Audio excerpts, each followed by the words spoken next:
Hello नमस्ते नमस्कार।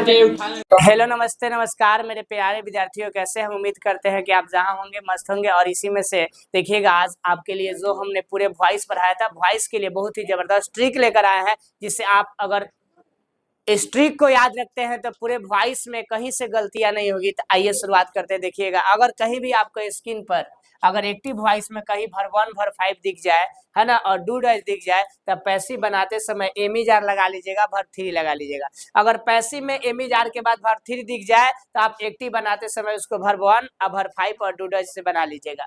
अगर एमी-जार एक्टिव वॉइस में दिख जाए तब पैसिव बनाते समय एमी-जार के बाद आप क्या करेंगे, एमी-जार के बाद आप क्या करेंगे, बोलिए, भर 3। कैसे भर 3 लगा देंगे। अगर एक्टिव वॉइस में कहीं आपको हैव और हैज के बाद भर 3 दिखे तब पैसिव बनाते समय क्या लगा लेंगे, केवल बीन। कैसे हैव हैज के बाद केवल क्या होता है, बीन होता है। आगे बढ़ते हैं और आगे नेक्स्ट बढ़ेंगे। अगर पास्ट टेंस में आते हैं तो 1 नंबर यानी simple past, 2 number past continuous, 3 number past perfect. Simple past में वर्ब 2 होता है, एकलौता टेंस है जिसमें वर्ब 2 लगता है, और इसका निगेटिव बनाते हैं इंट्रोगेटिव तो डिड लगता है। इसका पैसिव बनाते समय क्या करेंगे, इसका पैसिव बनाते समय आप वाज वर्ब लगा देंगे वर्ब 2 के जगह पर, ठीक है। और इसके बाद वर्ब 3 लगा देंगे, वाज वेयर प्लस वर्ब 3 हो गया आपका कौन वॉइस, सिंपल पास्ट। जैसे मतलब हमने कहेंगे कि मैंने खाया तो आई एट, इसका पैसिव बनाया है तो आई में क्या लगता है, वाज, आई वाज ईटेन। बात समझ रहा ना, यही चीज तो है।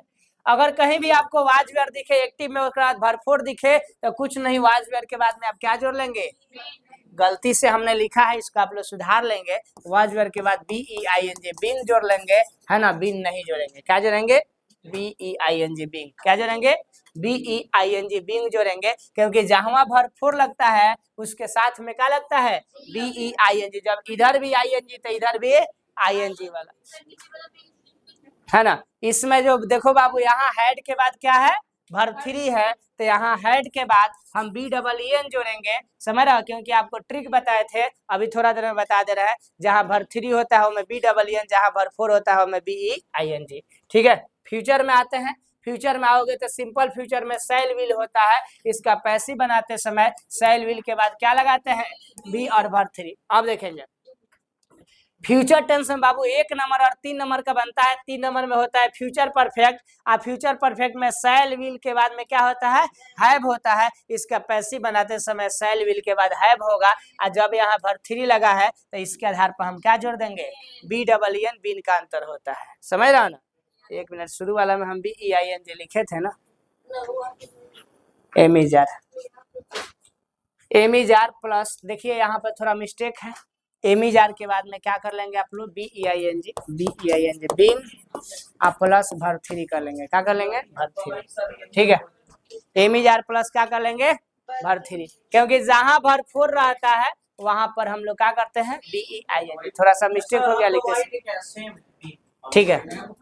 कोई दिक्कत है, इसके लिए हम एक आपको जबरदस्त ट्रिक दे देते हैं। देखो, आज के बाद कहियो गलती नहीं। देख बाबू, कहीं भी वर्ब 4 दिखे, क्या दिखे, वर्ब 4, जहां एक्टिव में वर्ब 4 दिखे पैसिव बनाते समय BEING बीइंग कर लेना है। कहीं भी वर्ब 3 दिखे तब पैसिव बनाते समय BEEN बीइंग कर लेना है। बस यही एक ट्रिक होता है ना। इस ट्रिक से आपका एक कंप्लीट हो जाएगा। बात समझ में आ गया। तो मिलते हैं अगले क्लास में, तब तक के लिए जय हिंद, जय भारत।